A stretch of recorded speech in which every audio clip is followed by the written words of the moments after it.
엠마오 연구소.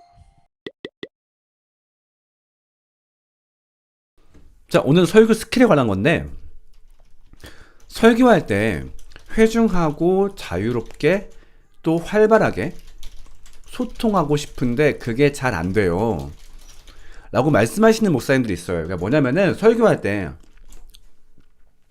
회중하고 호흡할 때 있잖아요. 여러분 어떻게 생각하세요? 라고 했을 때 뭐 답이 오기도 하고, 그 다음에 뭐 이건 어떻게 생각하세요? 막 이렇게 말하기도 하고, 그런 설교자가 있는 반면에 뭐 어떤 설교자 같은 경우는 무슨 딱 질문 던졌는데 사람들이 잠잠한 거죠. 그러면 너무 서운하고, 아, 저 사람은 잘 되는데 왜 나는 안 되지? 아니면 우리 교회 애들 문제인가? 막 교회 애들 탓하기도 하고, 그런 게 있는데, 이거를 잘하는 비법이 있고 동시에 이거를 나도 모르게 망가뜨리는 또 어떤 습관들이 있거든요. 그걸 제가 한번 잡아 드릴게요.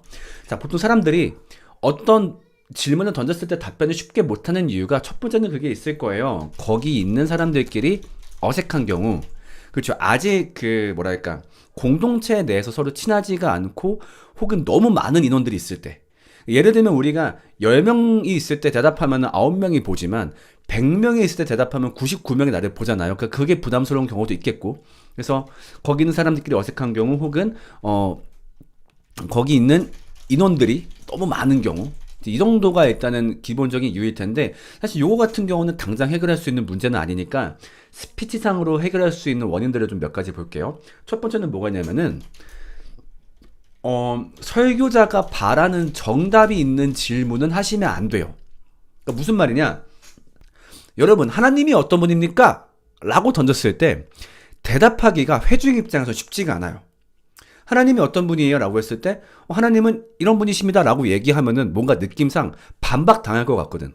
그러니까 지금 분위기가 보아하니 저 양반이 생각하고 있는 정답이 있어. 그러니까 그 정답을 정확하게 맞추면 만족을 할 텐데, 그 정답을 말하지 않으면은 괜히 딴지 걸 것 같아. 왜 저렇게 생각하는 사람이 있다고, 저게 맞냐고, 이런 식으로. 그러니까 일단 질문 자체가 본인이 원하는 게 되게 있잖아. 그리고 사실 그런 어떤 추상적인 질문이 마찬가지인 게, 하나님이 어떤 분이에요? 라고 했을 때 사실 어떤 답도 틀렸다라고 말하기 애매한 경우가 많아. 근데 자기가 떠오르는 거 대답 안 했다고, 아이, 그건 아니고, 이렇게 말할 수 있단 말이죠. 그러면은 이런 분위기에서 답을 하기가 쉽지 않아요.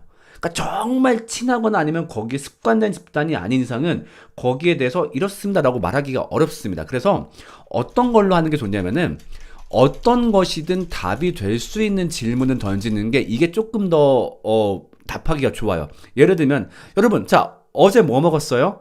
라든가, 여러분 어떤 때 하나님이 많이 떠올라요? 아니면은 여러분 어떤 때 기도가 잘 돼요? 이건 사실 정답과 오답이 있는 게 아니거든요. 모든 게 답이니까 이런 질문을 던지셔야 사람들이 대답하기가 좋습니다. 혹은 어떤 내가 바라는 정답이 있다라고 한다면, 만약에 내가 바라는 정답이 있다면 그것을 모두가 알만한 상황에서 답하게 하기. 그러니까 예를 들면 그 앞에서 계속 그 어떤 특정한 말을 반복적으로 했어. 예를 들면은 믿음은 구원에 대한 확신이다 라고 얘기했어. 이거를 계속 반복적으로 얘기했어. 자, 여러분 뭐라고요? 믿음은 뭐다? 시작! 그러면 다 같이 입으려고 말하기 좋겠죠. 구원에 대한 확신이다, 이런 식으로. 그래서 모두가 답하길 원한다면, 많은 사람이 답하길 원하는데 질문이 조금 어려운 거다라고 한다면은 지금처럼 그 답을 알 수밖에 없도록 충분히 강조하고 반복한 다음에 얘기하게 하는 게 좋아요. 만약에 뭐 사실 뭐 3번, 4번이 되었더라도 어떤 경우는 되게 어색한 경우, 답을 잘 안 하는 경우들이 많이 있죠. 근데 설교자가 어떤 실수할 때가 있냐면은, 사람들이 답변이 없을 때 그 답변이 없는 상황을 지적할 때가 있어요. 이러면 이제 최악됩니다. 이러면 최악. 무슨 말이냐? 자, 여러분 어제 뭐 먹었어요? 없어. 만약에 답변이 없어? 아이고, 물어봐도 대답도 안 하고 막 이렇게 하시는 분들이 있단 말이에요. 그러니까 그게 진짜 찐으로 이 회중한테 서운해가지고 그 서운함을 드러내는 경우도 있고, 아니면은 그냥 답변이 없으니까 민망해서 농담하는, 어떤 농담조로 그런 말을 할 때가 있어요. 근데 그렇게 말을 하면 안 돼요. 왜냐면은 사람들이 현재 대답하지 않고 있는 상태이다라는 거를 아예 그걸 공식화하는 거거든요. 공식화. 그러니까 일종의 낙인 효과가 발생해요. 아, 우리는 대답을 안 하는 사람들이구나. 그럼 이렇게 낙인 효과가 찍혔을 때 그거를 누군가가 극복하기는 쉽지 않아요. 그러니까 이 집단 내에서 대답을 한다라고 하면은 그건 되게 이상한 일이 되겠구나. 그래서 여러분 답변 안 합니까? 뭐 물어봐도 답변도 안 하고 참 나 혼자 설교하죠 뭐. 맨날 뭐 나 혼자만 떠들고 이런 말을 대놓고 하면 안 돼요. 그런 서운함이 들더라도. 그러면은 역으로 어떻게 하면 되느냐? 만약에 답변이 없어요. 자, 여러분 어제 뭐 먹었어요? 라고 물어봤는데 아무도 답변을 안 해. 근데 마치 답이 나온 척을 하면 돼요. 그래서 막 이렇게 말을 이제 아무도 말 안 하고 있잖아. 근데 괜히 어디 하나 찝어 손가락으로. 햄버거 먹었어요. 그렇게 하면 돼.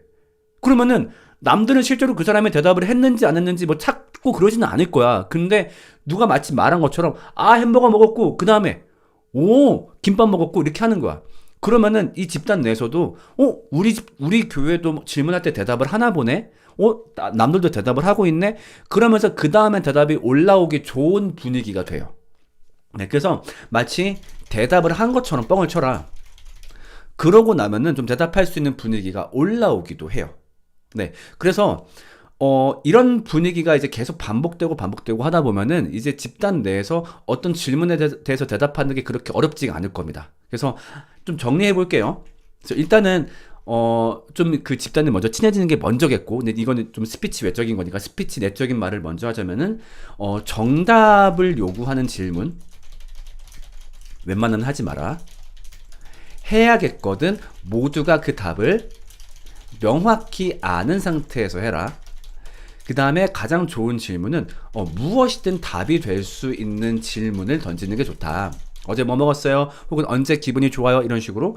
그 다음에 답변이 없더라도 그 상황을 절대 지적하지 말고 답변이 마치 있었던 것처럼 행동해라. 네. 요게 바로 실제 어떤 죽음 안에 티키타카, 그러니까 설교할 때 소위 말해서 티키타카가 오갈 수 있게 하는 스피치 기술이니까 한번 실제 적용해 보시면 좋겠어요. 그래서 우리 교회, 그러니까 제발 좀 그것 좀 안 했으면 좋겠어. 특히 이제 이 상황을 지적하는 걸 내가 참 싫어하는데, 우리 애들 답변 안 한다. 그럼 웬만하면 그건 설교자의 문제인 경우가 많아요. 그러면 내가 돌아봐야지. 자꾸 애들 탓을 하고 그러면 애들하고 관계도 안 좋아져요. 왜냐면은 우리 목사님 맨날 설교할 때마다 우리 탓을 하고 막 그렇게 얘기하니까 그렇게 하지 마시고 정말 우리가 뭔가 더 고쳐봐야 되겠다. 그렇게 접근하시는 걸 추천드리겠습니다. 엠마운이 소개팅 나가시면 애프터 100%시겠다. 안 그럴걸. 뭐 물론 이제 나는 유부녀니까 소개팅 할 일이 유부남이니까 소개팅 할 일은 없겠다마는 막상 또 이게 또 연애 때 하는 거랑 다를 겁니다.